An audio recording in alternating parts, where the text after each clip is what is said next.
this video, we're going to be installing this Fumoto oil drain valve in this 2015 Chevy Silverado.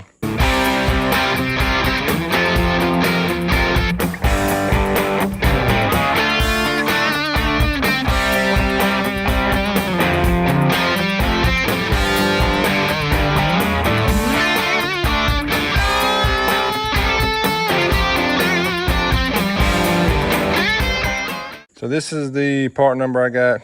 I got the one with the longer nipple. They have one that's flush on the end, and they have one that's you can turn it one way or the other, and then they have the longer nipple. I got this one. I'm not worried about ground clearance. It's a truck, so you're not worried about that on these. Also, and I'll get under there and show you in a second, I can stick a hose on this to run a hose down into the drain pan or something, so I'm not getting oil everywhere under there. That's the main thing with this, the ease of draining the oil without pulling a drain bolt out and putting one back in, and just to clean up. So it'd be easy to clean up. So we're gonna install this here, and then once we get it installed, we're gonna test it with the oil draining also. So when you get it out, it's got instructions in here on the inside of the label there on what to do. And it mentions basically just prepare the valve, take the oil drain plug out and drain the oil, clean it off, hand tighten that in there, and then torque it with a crescent wrench. It says 15 foot-pounds, 177 inch-pounds, or an 1/8 of a turn pass hand tight.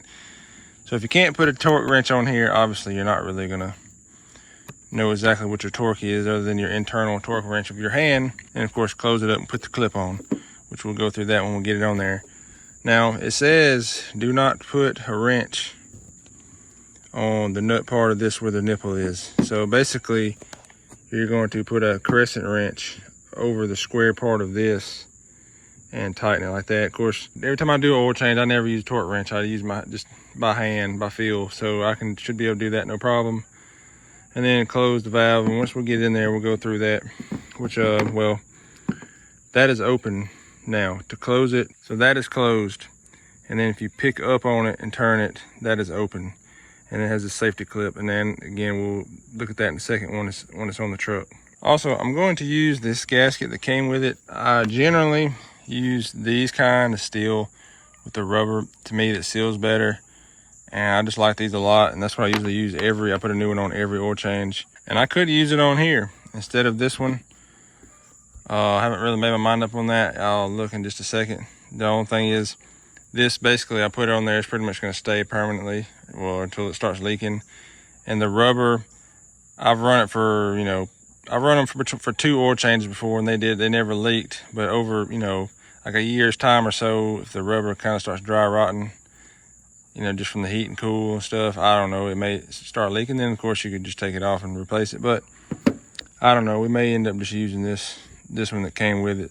So the last time I changed the oil, I put a magnetic drain plug in there, and if you can see there's really nothing on it. Sometimes they have a little bit of sludge on it just from the engine, but you can see there's just a slight bit there. Sometimes I have a lot, but a little tiny bit. I do like a magnetic plug just so you can see, over time, if you have the same amount of sludge on there, or if it gets more or less or whatever.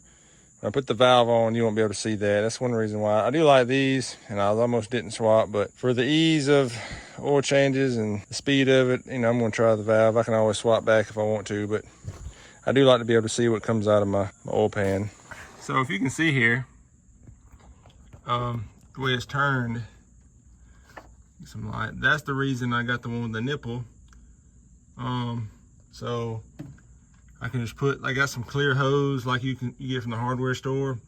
Just pop a piece of that clear hose up on the nipple, just come down to your drain pan here and drain it all in there.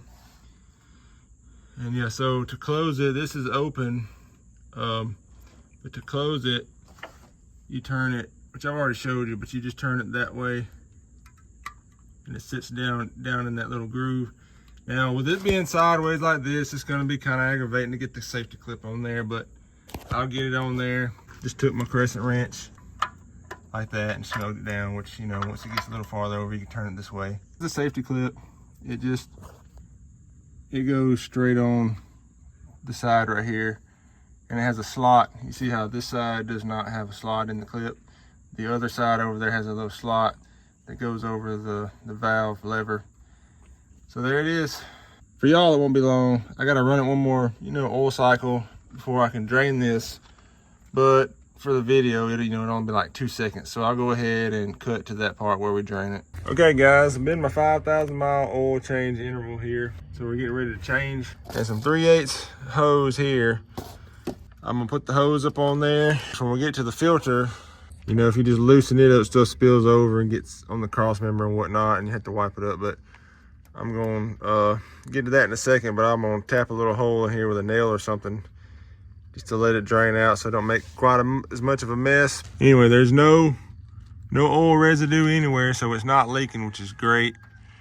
Safety clip still on there, so I just have to pull the safety clip off there, lift up on that tab and pull it around, open it up.